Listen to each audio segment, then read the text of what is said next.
Assalamu alaikum wa rahmatullah, j'espère que vous allez bien.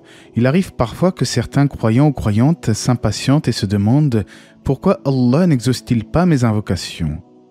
Pourtant, les textes islamiques regorgent d'encouragements à invoquer notre Créateur et nous rappellent qu'Allah répond toujours à ceux qui l'invoquent. Mais alors pourquoi avons-nous parfois l'impression que rien ne se passe? Est-ce qu'Allah n'a pas répondu? Dans cette vidéo, nous allons voir qu'en réalité, Allah répond toujours d'une manière ou d'une autre. Nous découvrirons ensemble les mérites de l'invocation, les règles à respecter et les immenses bienfaits qui découlent de cette grande adoration qu'est la dua. Avant toute chose, prenez le temps de vous abonner pendant que le petit générique s'affiche afin de ne rien manquer des prochaines publications, Inch'Allah.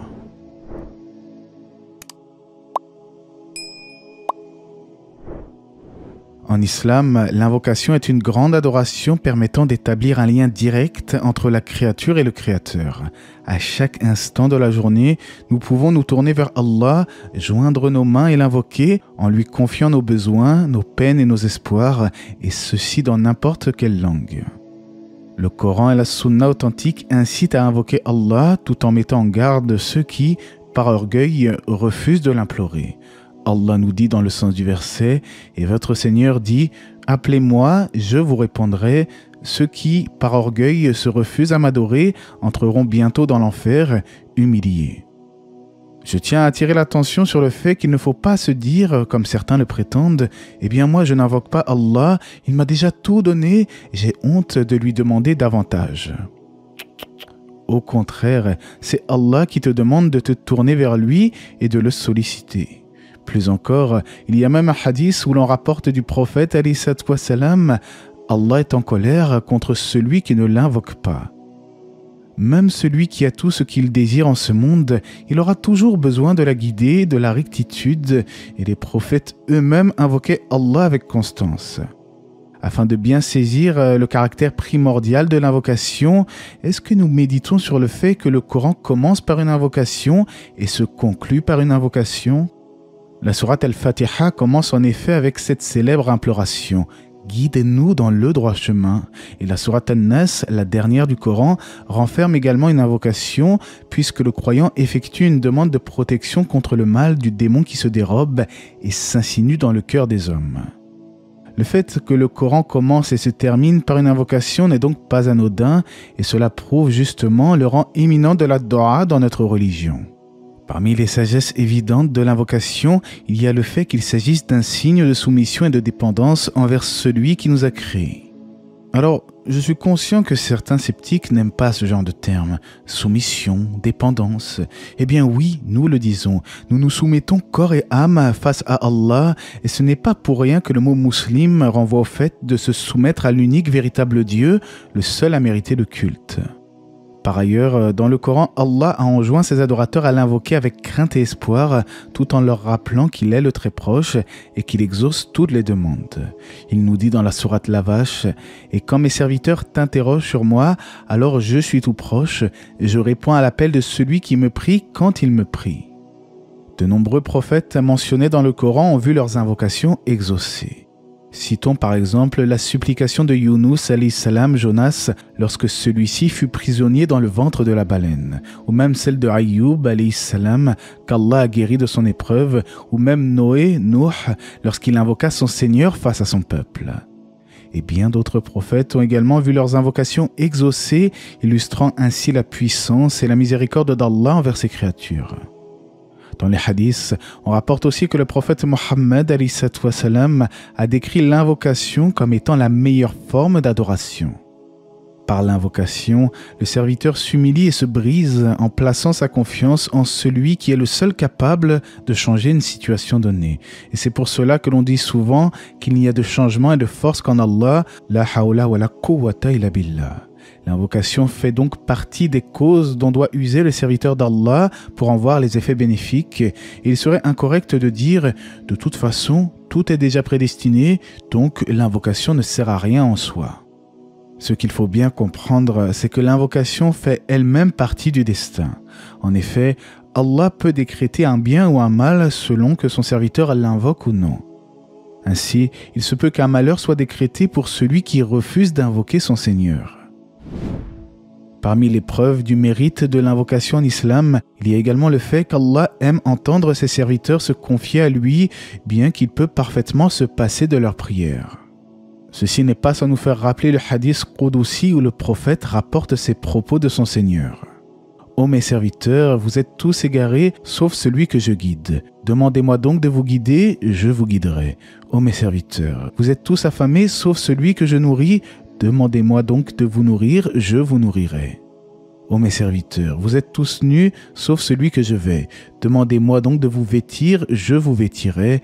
Ô mes serviteurs, vous commettez des fautes de nuit comme de jour, et c'est moi qui pardonne tous les péchés. Demandez-moi donc de vous pardonner, je vous pardonnerai. » Ce hadith nous rappelle qu'Allah aime être invoqué et que le serviteur ne doit éprouver aucune gêne à demander quoi que ce soit à son Seigneur. De surcroît, il faut être déterminé et clair dans notre demande sans aucune hésitation. Il n'est par exemple pas permis de dire « Ya Allah, pardonne-moi si tu le veux » ou bien « Accorde-moi tel bienfait si tu le désires ».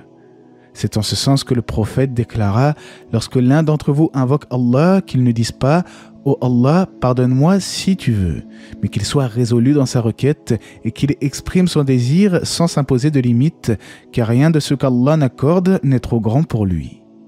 Abu Saïd al-Khudri disait en ce sens « Soyez résolus dans votre demande, car de toute façon, nul ne peut contraindre Allah. » Aussi, n'oublions pas qu'Allah est celui qui possède la royauté des cieux et de la terre. Il n'a qu'à dire « soit » et la chose s'accomplit instantanément selon son ordre. En réalité, nos invocations et nos actes d'obéissance ne sont pas dans son intérêt, mais plutôt dans notre intérêt uniquement. De même, nos péchés et nos transgressions ne causent aucun tort à Allah, mais c'est nous-mêmes qui nous faisons du mal lorsque nous lui désobéissons. C'est pour cela qu'Allah nous dit « Ô homme, vous êtes les indigents ayant besoin d'Allah, et c'est Allah, lui, qui se dispense de tout, et il est le digne de louange. » S'il voulait, il vous ferait disparaître et ferait surgir une nouvelle création.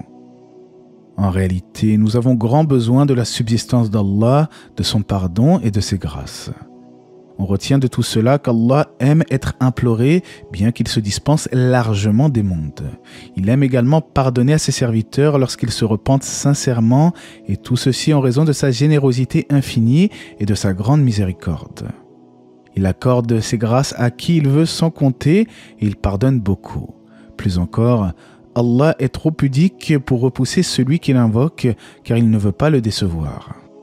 On rapporte à cet effet du prophète ﷺ, selon Salman al-Farisi, « Votre Seigneur est trop pudique et trop généreux pour décevoir son serviteur qui lève les mains vers lui. » Certains pourraient alors rétorquer « Oui, mais moi, mon frère, Allah n'a pas répondu à mes doigts. » Or, ceci est impossible, car si tu as réuni les conditions pour que l'invocation soit exaucée, alors il t'a certainement répondu.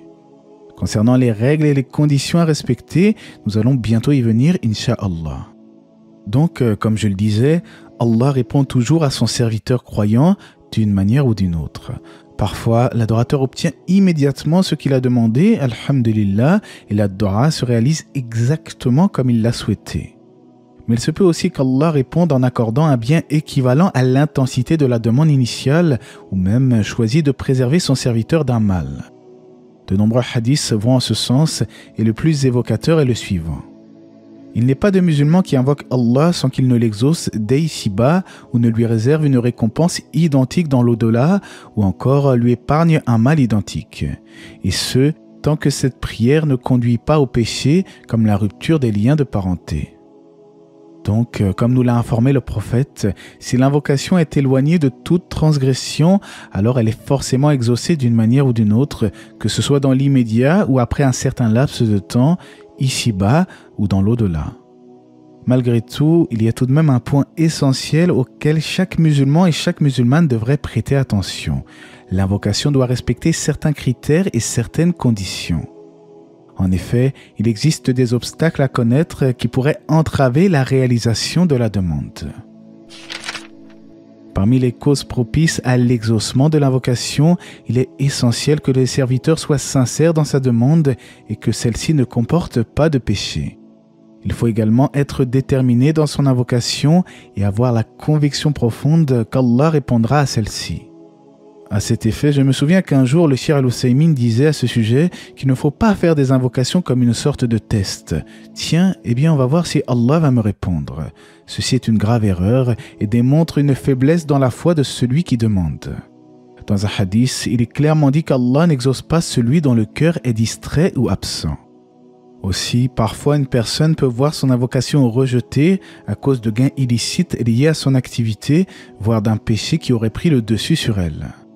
C'est en ce sens qu'un jour le prophète ﷺ évoqua le cas d'un homme qui effectue un long voyage, tout ébouriffé et couvert de poussière, levant les mains au ciel en disant « Ô Seigneur, tandis que son alimentation est illicite, sa boisson est illicite, son habit est illicite et il a été nourri de l'illicite.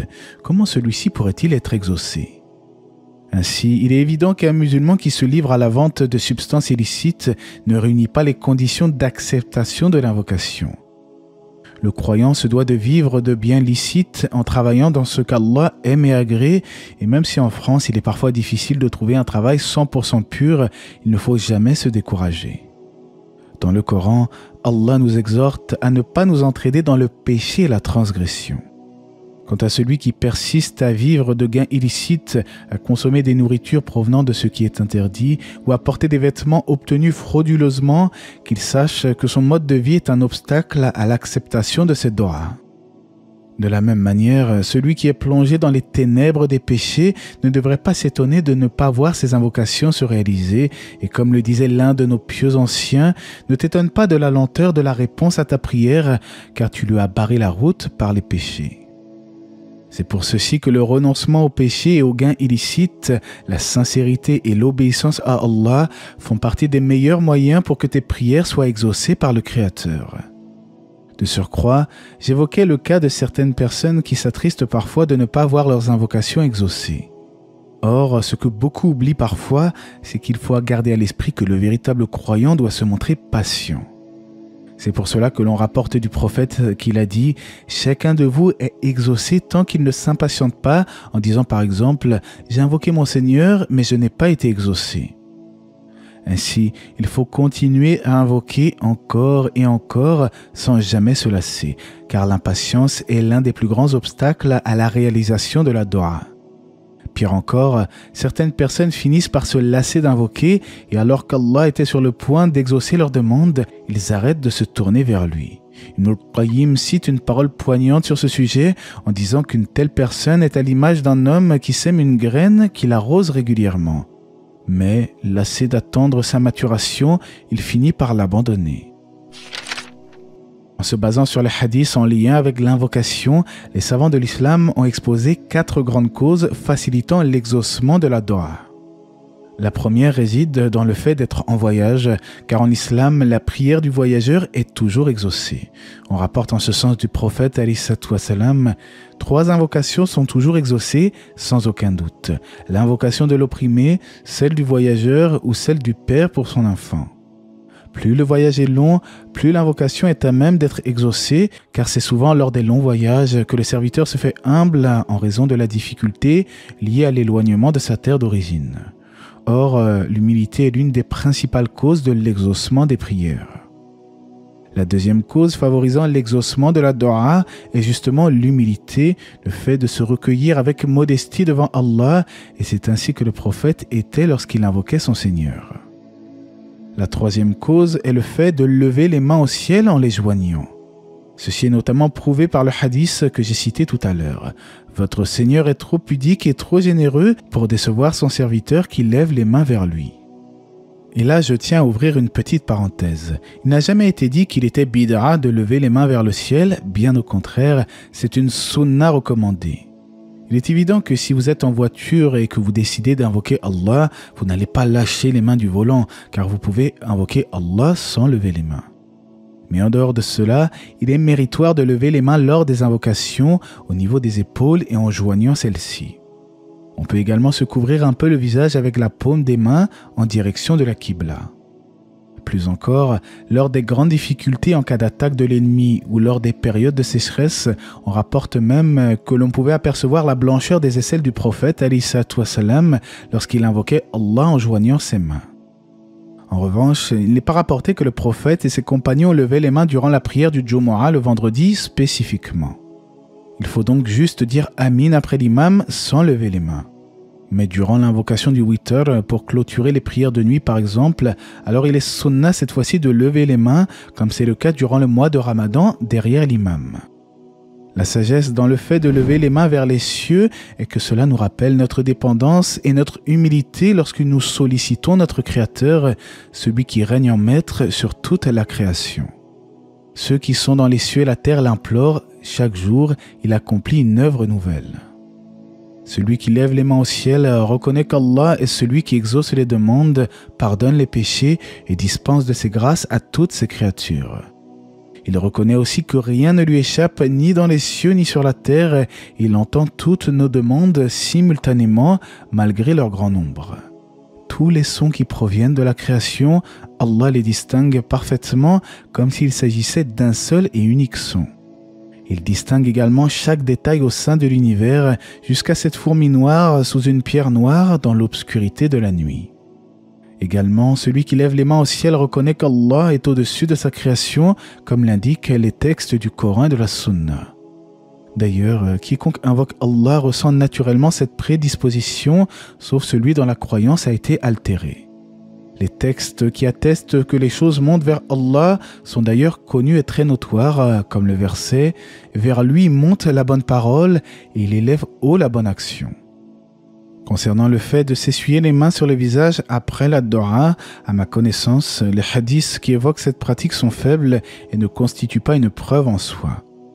Néanmoins, Sheikh Al-Uthaymin disait que lorsque l'on voit quelqu'un s'essuyer le visage avec les mains, il ne faut pas le lui interdire, en raison de la possibilité que les hadiths faibles s'élèvent au degré d'authenticité hassan, c'est-à-dire acceptable. Donc restons prudents et évitons à tout prix le jugement rapide, car certaines personnes utilisent parfois le mot bid'a à outrance et pas toujours de la bonne manière et qu'Allah nous réforme. Par contre, je ne dis pas qu'il n'existe pas des cas de figure où l'innovation religieuse est claire et évidente, mais nous allons y venir un peu plus tard. À ma connaissance, le passage des mains sur le visage ou sur le corps est seulement spécifié lors de la demande de protection, lorsqu'on rapporte dans un hadith que chaque nuit, le prophète alayhi wassalam joignait la paume de ses mains, y crachotait sans émettre de salive et récitait les sourates al-Ikhlas, al-Falaq et an-Nas. Puis il passait ses mains sur tout ce qu'il pouvait atteindre de son corps, en commençant par sa tête et son visage. Il faisait ceci 3 fois. Ceci est rapporté dans le recueil d'Al-Bukhari. Finalement, la 4e cause pour que l'invocation soit acceptée est le fait de répéter les mots « Ya Rabb, Seigneur, Seigneur » comme dans l'un des hadiths que j'ai cités précédemment. D'ailleurs, dans beaucoup de passages du Coran, les invocations commencent par « Seigneur » comme dans le verset « Qui, debout, assis, couchés sur leur côté, invoquent Allah et méditent sur la création et de la terre disant « Notre Seigneur, tu n'as pas créé cela en vain, gloire à toi, garde-nous du châtiment du feu. » Pour synthétiser tout ce que nous avons vu jusqu'ici, je dirais que le serviteur doit être sincère et humble dans sa demande, veiller à se nourrir et vivre du licite, ne pas invoquer Allah pour un péché, lever les mains vers le ciel, insister avec persévérance dans son invocation et surtout ne jamais s'impatienter face à l'exaucement de la dua. Dans la mesure où l'invocation c'est l'adoration par excellence, il n'échappe à personne que celle-ci doit être adressée à Allah seul et sans associé. Les versets du Coran qui mettent en garde contre le polythéisme, le shirk, sont indénombrables. Allah nous dit par exemple « Ceux qu'ils invoquent en dehors de lui ne lui répondent d'aucune façon, semblable à celui qui étend ses 2 mains vers l'eau pour la porter à sa bouche, mais qui ne parvient jamais à l'atteindre. » Et pourtant, il existe de grandes erreurs liées à ce domaine. En effet, il existe un certain nombre d'hérésies et de pratiques qui n'ont rien à voir avec l'islam et qui se sont malheureusement répandues dans certains pays musulmans. Il faut savoir que l'invocation est un droit exclusif d'Allah, il est donc formellement interdit de lui associer une créature dans le culte. Et comment pourrions-nous oser invoquer autre que lui alors qu'il est le maître de l'univers, le créateur de toutes choses ? Il n'a pas créé les créatures pour qu'elles s'adorent mutuellement entre elles, mais pour qu'elles se tournent plutôt vers l'adoration exclusive d'Allah. Il est donc particulièrement étonnant de voir que certaines personnes se tournent parfois vers les tombes en demandant des choses aux morts et qu'Allah nous en préserve. plutôt que d'invoquer Allah en faveur de ces morts, ils se sont mis à invoquer les morts eux-mêmes, et tout ceci n'a rien à voir avec la religion d'Allah, car ce sont là les actions des polythéistes. Certains invoquent également des saints comme ils disent, pensant par cela se rapprocher d'Allah. En islam, l'invocation n'est vouée qu'à Allah seul, et il est interdit de se tourner vers un homme, un ange, un prophète ou qui que ce soit en dehors du Créateur. Cela signifie que même Rasulullah sallallahu alayhi wa sallam, notre bien-aimé, n'a pas le droit d'être invoqué en dehors d'Allah, car c'est une créature, et lui-même exhortait sa communauté à ne pas exagérer envers lui, comme l'ont fait les chrétiens avec Isa ibn Maryam, Jésus fils de Marie. On se rappelle aussi de la célèbre recommandation que le prophète fit à Abdallah ibn Abbas, « Si tu dois demander quelque chose, demande-le à Allah ». Rappelons également qu'en islam, il y a deux grandes conditions pour qu'une œuvre soit valable, la sincérité al-ikhlas et la conformité al-mutaba'a.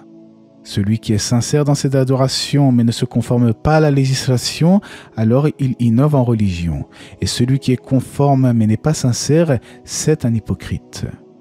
L'invocation doit donc être effectuée avec un cœur sincère pour Allah seul et sans associé et en conformité avec la guidée du prophète Mohammed alayhi salatu wassalam. À ce sujet, il arrive parfois que des gens invoquent Allah avec des invocations inventées de toutes pièces par des shirs en délaissant celles qui sont rapportées authentiquement du prophète alayhi salatu wassalam. Alors bien sûr, celui qui souhaite invoquer Allah à titre personnel peut lui demander ce qu'il désire avec ses propres mots. Mais je parle ici plutôt des invocations légiférées rapportées dans les recueils de hadith. Pourquoi se tourner vers des invocations composées par des hommes faillibles venus bien après le prophète, alors que nous pouvons nous conformer à sa sunna dont les paroles rapportées sont les plus pures et les plus lourdes de sens? À cet effet, Aïcha rapporte que le messager d'Allah aimait les invocations concises et riches de sens, et nous savons tous que le prophète alayhi salam parlait peu, mais que chacune de ses paroles était profonde et pleine de signification. Dans un hadith, lui-même se décrit en disant « J'ai été envoyé avec le don de dire beaucoup en peu de mots ». Ainsi, et selon ce que rapporte Aïcha encore une fois, le prophète alayhi salam lui dit un jour « Aïcha, je te recommande cette invocation à la fois concise et riche de sens. Ô Allah, veuille m'accorder tout le bien dès à présent et pour le reste de mon existence, celui que je connais comme celui que j'ignore, et me préserver de tout mal dès à présent et pour le reste de mon existence, celui que je connais comme celui que j'ignore. Ô Allah, veuille m'accorder le meilleur de ce que Mohammed, ton serviteur et prophète, t'a demandé et me préserver du pire dont ton serviteur t'a demandé de le protéger. Ô Allah, veuille m'accorder le paradis ainsi que toutes les paroles et tous les actes qui m'en rapprochent et me préserver de l'enfer ainsi que toutes les paroles et tous les actes qui m'en rapprochent et que chacun de tes décrets me concernant me soit bénéfique. En définitive, il est essentiel que le musulman s'attache à connaître le rang et la valeur des invocations prophétiques et qu'il en mémorise quelques-unes. Dans la précédente vidéo sur le dhikr, j'avais rapporté quelques invocations profitables à prononcer, notamment lors d'une angoisse ou d'un souci. Pour ceux qui auraient manqué cette intervention, j'afficherai le lien en fin de vidéo, Inch'Allah. Ibn Taymiyyah dit au sujet des invocations extraites du Coran et de la Sunna que celui qui invoque Allah avec ces formulations, alors il a suivi le droit chemin, le chemin de ceux qu'Allah a comblés de bienfaits parmi les prophètes, les croyants sincères, les martyrs et les vertueux. De plus, lorsque nous prononçons une invocation authentique issue du Coran et de la Sunna, nous sommes sûrs de ne pas faire d'erreur lors de notre demande, puisqu'il s'agit de textes révélés par Allah.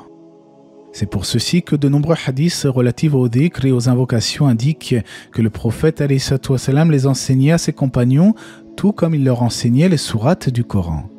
C'est le cas du célèbre hadith rapporté par Muslim où le prophète nous exhorte à apprendre cette invocation.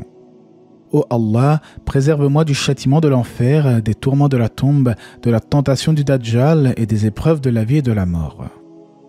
À noter qu'il est recommandé de prononcer cette invocation à la fin de la prière après le dernier tashahhud, juste avant les salutations finales, le taslim.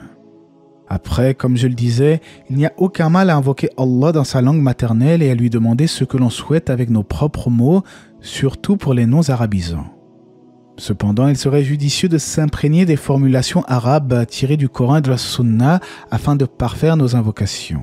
Par exemple, on pourrait dire « Ya Allah, ô mon Seigneur, accorde-moi une belle part en ce bas monde et une belle part dans l'au-delà. Fais-moi mourir en tant que musulman, préserve-moi de tout mal, guide mes proches et pardonne aux croyants et aux croyantes, etc. » Autrement dit, on peut se remémorer plusieurs belles invocations et les prononcer spontanément, Inch'Allah. Parmi les invocations connues de la plupart des musulmans, surtout en arabe, il y a celle-ci. Seigneur, accorde-nous belle part ici-bas et belle part aussi dans l'au-delà et protège-nous du châtiment du feu. Ce qui est blâmable dans la formulation des invocations, ça serait d'exagérer dans certaines demandes et d'outrepasser les limites fixées par notre religion. Au sujet du fait de ne pas outrepasser ce qui est voulu par les textes islamiques au sujet de la dua, un jour le prophète se rendit au chevet d'un musulman très affaibli, devenu aussi faible qu'un poussin. Le prophète ﷺ lui demanda alors s'il avait l'habitude de faire des invocations et ce musulman répondit par l'affirmative. Mais il confia au prophète qu'il disait « Ô Allah, inflige-moi dès cette vie le châtiment que tu me réserves dans l'au-delà. » Alors le prophète lui répondit « Gloire à Allah, tu ne pourras jamais le supporter. Si seulement tu disais « Seigneur, accorde-nous bonheur ici-bas et félicité dans l'au-delà et préserve-nous du châtiment de l'enfer. » Conséquemment, le prophète implora la guérison pour lui et Allah finit par le guérir. Alhamdulillah. Ceci prouve qu'il vaut mieux éviter de faire des invocations dont on n'est pas convaincu que le sens soit correct. D'où l'importance de revenir aux invocations prescrites, comme je l'ai évoqué précédemment. Aussi, il ne faut pas trop hausser la voix au point de déranger les autres dans nos invocations, car le musulman doit rester humble et discret dans ses demandes envers Allah. Allah nous dit en ce sens « Invoquez votre Seigneur en toute humilité et recueillement et avec discrétion. Certes, il n'aime pas les transgresseurs. » En islam, la transgression est interdite dans n'importe quel domaine. Ainsi, il ne faut pas outrepasser les limites dans les adorations, en particulier l'invocation. Celui qui hausse la voix de manière déraisonnable, celui qui invoque Allah en lui demandant de lui faciliter la réalisation d'un péché, ou même celui qui lui demande des choses qu'il ne nous accordera certainement pas, tout ceci n'est autre que de la transgression. Je donne un petit exemple. Ya Allah, accorde-moi la vie jusqu'au jour de la résurrection. Ou bien même, Ya Allah, fais en sorte que je puisse me passer de nourriture. Bien entendu, Allah est omnipotent. Il pourrait exaucer toute demande. Mais dans les exemples que j'ai cités, il y a de l'exagération. Et qui sommes-nous pour proférer de telles demandes que les prophètes eux-mêmes n'ont pas effectuées? Pareillement, il ne nous est pas autorisé de faire des invocations de malédiction en disant « Oh Allah, maudis un tel ou un tel ».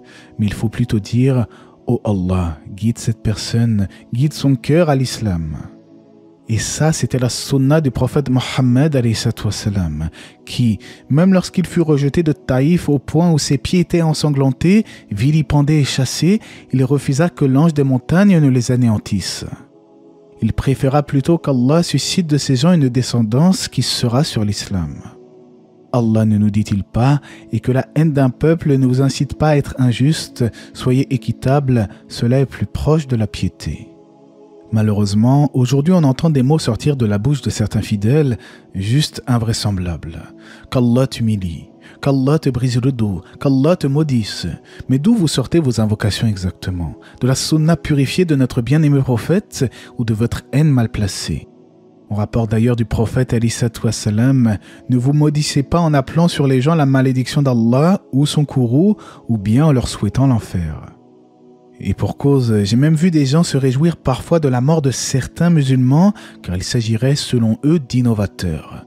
Les égarés égareurs, comme ils disent.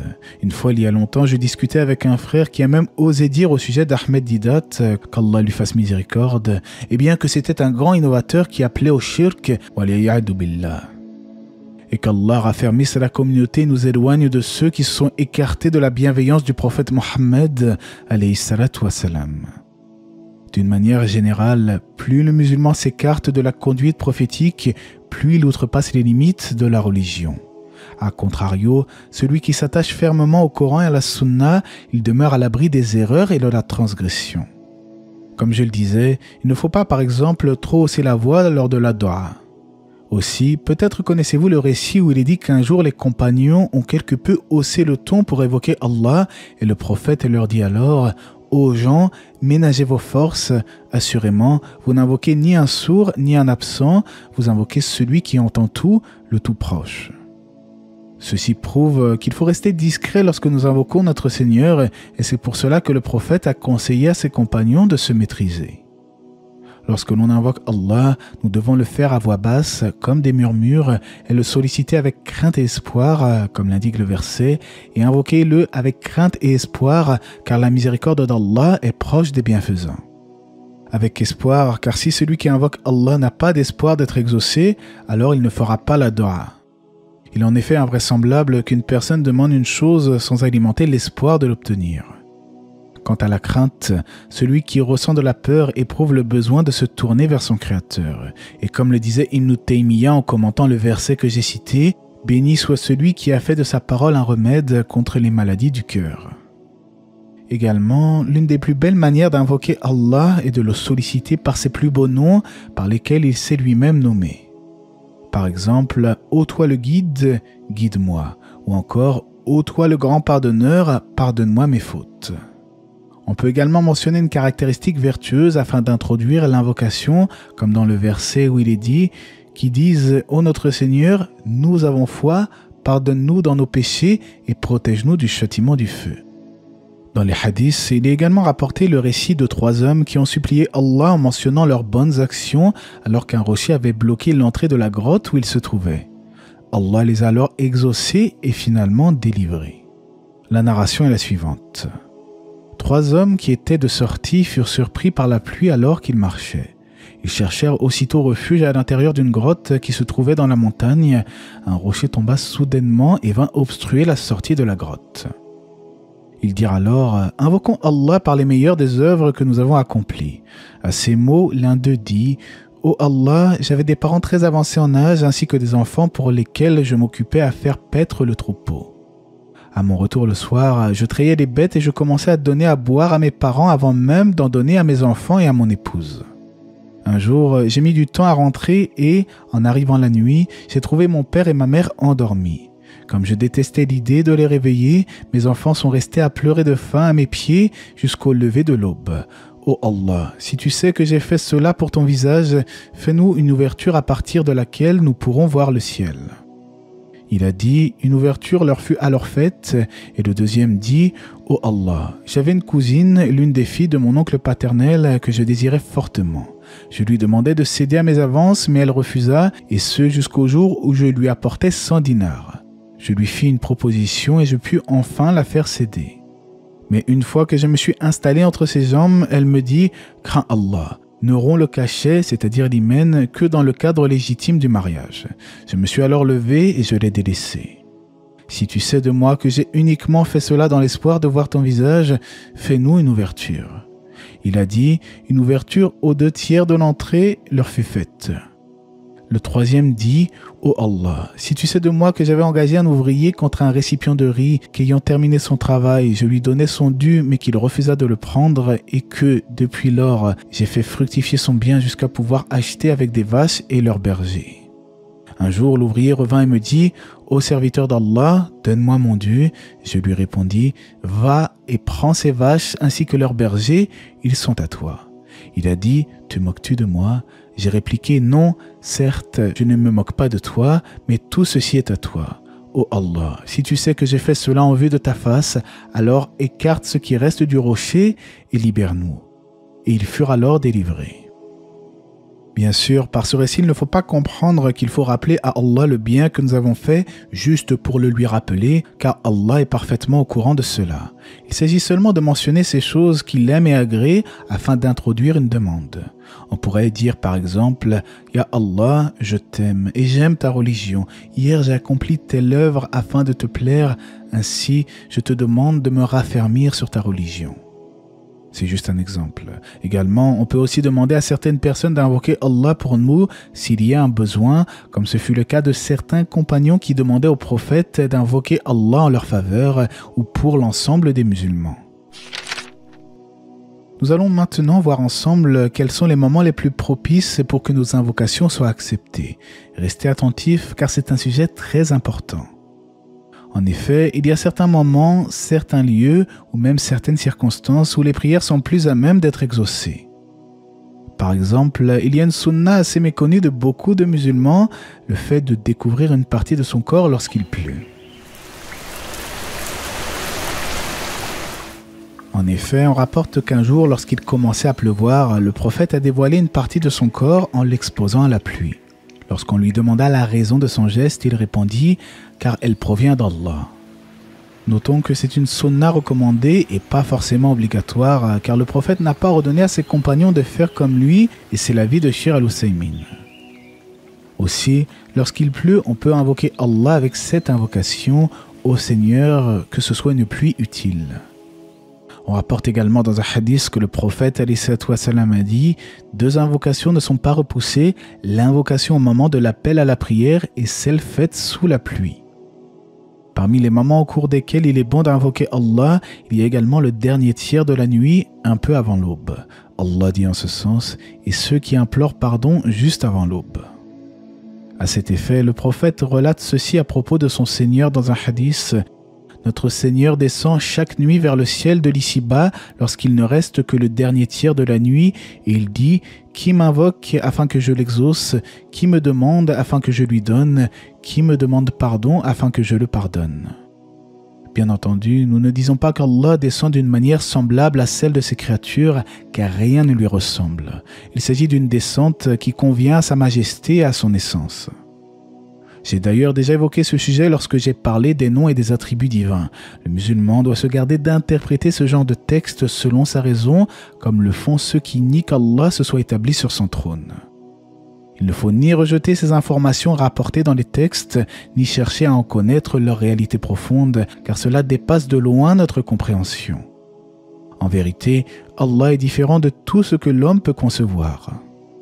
Il est donc plus sage de s'arrêter là où les premiers musulmans se sont arrêtés et de ne pas ouvrir des portes qu'ils n'ont jamais ouvertes. Le hadith indique donc qu'avant la prière de l'aube, il y a un moment propice à l'invocation et à la demande de pardon. Aussi, le jour du vendredi spécifiquement, on rapporte que le prophète ﷺ a invoqué qu'il y a un moment de la journée où Allah exauce les demandes de son serviteur en prière.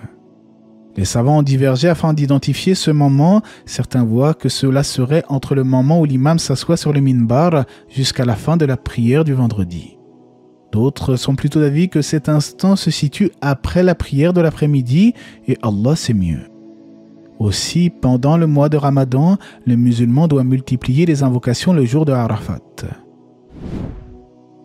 Autre moment propice à l'invocation, entre le premier appel à la prière et l'annonce du commencement de celle-ci, et on rapporte du prophète sallallahu alayhi wa sallam, les invocations prononcées entre le premier et le second appel à la prière ne sont jamais rejetées, alors multipliez les invocations à cet instant. Également, parmi les meilleurs moments pour invoquer, au terme des prières obligatoires, comme on le rapporte du messager d'Allah qui nous exhorte à invoquer Allah en fin de nuit et à la fin des prières prescrites. Selon l'avis retenu par Ibn Taymiyyah, l'invocation se fait donc après le deuxième tashahhud, avant même les salutations finales. En effet, n'oublions pas que nous pouvons invoquer Allah dans la prière, car c'est un moment privilégié où nous sommes particulièrement proches de notre Créateur. En d'autres termes, cela signifie que juste après le tashahhud ibrahimiyya, vous invoquez Allah et puis vous pouvez conclure en lui demandant de vous prémunir des 4 choses que nous avons vues tout à l'heure. Ô Allah, préserve-moi du châtiment de l'enfer, des tourments de la tombe, de la tentation du Dajjal et des épreuves de la vie et de la mort. N'oublions pas non plus lors de la prosternation. En effet, dans un hadith rapporté par Muslim, le prophète nous informe que le serviteur n'est jamais aussi proche d'Allah que lorsqu'il se trouve en prosternation.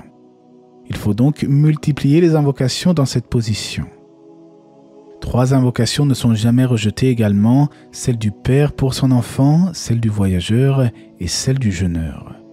Il en est de même pour le musulman en état de sacralisation qui se dirige vers la maison d'Allah pour le grand ou le petit pèlerinage. Finalement, nous déduisons des textes islamiques que même s'il est possible d'invoquer Allah à n'importe quel moment de la journée, il y a néanmoins des moments où les invocations sont plus à même d'être exaucées et toutes les louanges reviennent à Allah. Plus généralement, ce qu'il faut retenir, c'est que plus nous sommes proches d'Allah, plus nos invocations sont à même d'être exaucées. On rapporte à cet effet dans le célèbre hadith Qudsi ces propos attribués au Créateur de l'univers. Quiconque s'en prend à l'un de mes alliés, alors assurément je lui déclare la guerre. Mon serviteur ne se rapproche pas de moi par une chose que j'aime plus que lorsqu'il accomplit ce que je lui ai imposé, et mon serviteur ne cesse de se rapprocher de moi par le biais des œuvres surérogatoires jusqu'à ce que je l'aime. Et lorsque je l'aime, je suis l'ouïe par laquelle il entend, la vue par laquelle il voit, la main par laquelle il prend et le pied par lequel il marche. S'il me demande quelque chose, je le lui donne, et s'il cherche refuge auprès de moi, certainement je lui accorde refuge. Rien de ce que je souhaite faire ne me fait autant hésiter que de prendre l'âme du croyant. En effet, celui-ci répugne à mourir, et moi, je répugne à lui faire du mal. On comprend donc ici que le véritable croyant qui se distingue par ses œuvres surérogatoires finit par susciter l'amour d'Allah et verra Allah exaucer toutes ses demandes. Personnellement, je trouve ce hadith magnifique car il nous rappelle que si nous aimons vraiment Allah, alors nous œuvrons davantage sans nous contenter uniquement des obligations et en retour, Allah nous aime à son tour. De surcroît, lorsque le serviteur se tourne vers Allah lors des disgrâces, son invocation sera entendue et exaucée. Et n'est-ce pas qu'Allah nous dit dans le Coran, n'est-ce pas lui qui répond à l'angoissé quand il l'invoque et qui enlève le mal ?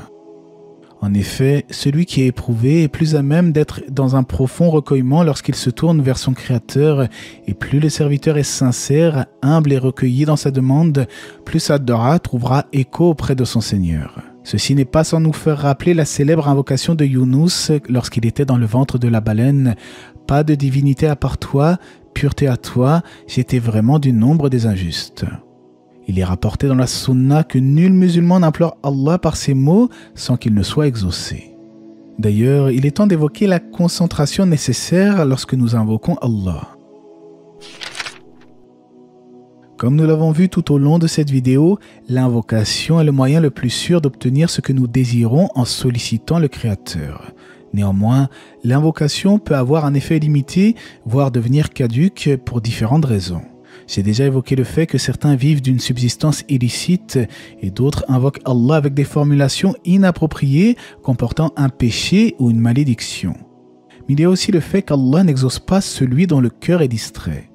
Imaginez un homme qui entre dans un palais pour s'entretenir avec un roi et qui ne le regarde même pas lors de l'entretien, mais tourne plutôt son regard à droite et à gauche. Comment le roi pourrait-il le prendre au sérieux ? À plus forte raison, que dire du roi des rois, le créateur de l'univers ? Il est en effet inconvenant de lui demander des choses sans un minimum de concentration, que ce soit pour la prière ou les invocations. C'est pour cela que l'imam Ahmad rapporte dans son Musnad du prophète alayhi salatu wassalam, les cœurs sont comme des récipients, mais certains retiennent mieux que d'autres.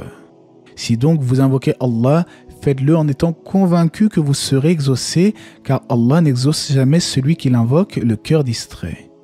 Il est donc important de nous rappeler que la concentration lors des adorations est essentielle, de même que la conviction profonde qu'Allah exauce les invocations. Ibn al-Qayyim cite dans l'un de ses ouvrages que l'insouciance et la distraction du cœur sont des obstacles à l'exaucement de la dua. Il cite à cet effet cette magnifique synthèse de tout ce que nous avons vu ensemble. Il dit « L'invocation doit être prononcée à l'un des 6 moments de la journée, au cours du dernier tiers de la nuit, au moment de l'appel à la prière, entre le premier appel à la prière et l'annonce du début de cette dernière, à la fin des 5 prières obligatoires, entre le moment où l'imam, le jour du vendredi, monte sur le minbar et le moment où se termine la prière du vendredi et à la fin du jour du vendredi, et après la prière de l'après-midi. Elle doit également être prononcée avec recueillement et humilité. En outre, le serviteur doit observer certaines règles, se tourner vers la Qibla, être en état de pureté rituelle, lever les mains au ciel vers Allah, commencer par célébrer la louange et la gloire d'Allah, prier ensuite sur son serviteur et messager Mohammed, se repentir et implorer le pardon d'Allah avant l'invocation, puis implorer son Seigneur avec insistance et douceur en étant partagé entre l'espoir et la crainte, se rapprocher d'Allah en invoquant par ses noms et attributs et en proclamant son unicité, et enfin faire précéder son invocation d'une aumône. L'invocation qui réunit toutes ces conditions est donc rarement rejetée, en particulier si est utilisée l'une des invocations décrites par le prophète comme étant le plus à même d'être exaucée ou si celle-ci renferme le nom suprême d'Allah. Fin de la citation. Bien entendu, toutes les bienséances évoquées ici ne sont pas nécessairement des obligations absolues, comme le fait de faire précéder la dua par une aumône ou d'être en état de pureté rituelle. Le fait de se tourner vers la Qibla, par exemple, n'est pas une condition de validité de l'invocation, mais il y a plus de mérite, cela reste préférable. Ces actes font en réalité partie des bons comportements à adopter si l'on souhaite que notre invocation soit la plus parfaite possible. De plus est, il y a un sujet important que je voulais aborder avec vous. En général, la plupart des gens se tournent vraiment vers Allah lorsqu'ils sont durement éprouvés ou un peu tristes durant leur vie. Eh bien, il faut rappeler que ce n'est pas comme ceci que doit être le véritable croyant. En effet, c'est en tout temps qu'il faut se tourner vers le Créateur, car c'étaient les polythéistes qui avaient l'habitude de revenir à Dieu uniquement lorsqu'ils étaient confrontés à une grande détresse. Pour le croyant, même lorsque tout va bien, il doit se tourner vers Allah, et pour cause, on rapporte en ce sens du prophète que celui qui aimerait qu'Allah exauce ses prières dans l'épreuve et l'affliction multiplie les invocations dans les moments de bonheur. Nombreux sont les versets du Coran qui condamnent l'attitude des gens qui se tournent vers Allah uniquement lorsqu'ils sont frappés par l'épreuve, comme on peut le voir parfois aujourd'hui avec des gens qui disent « Dieu soit loué, grand Dieu », et cela uniquement lors des catastrophes naturelles ou lorsqu'il y a un décès dans le cercle familial. Il est donc du devoir du musulman de se tourner vers Allah dans l'aisance, tout comme dans la difficulté, dans les moments de joie, tout comme dans les moments difficiles de la vie. Ainsi, soyez sûrs que si vous vous faites connaître d'Allah dans les moments de bonheur, il ne manquera pas de vous soutenir lors de vos épreuves et il exaucera certainement vos invocations.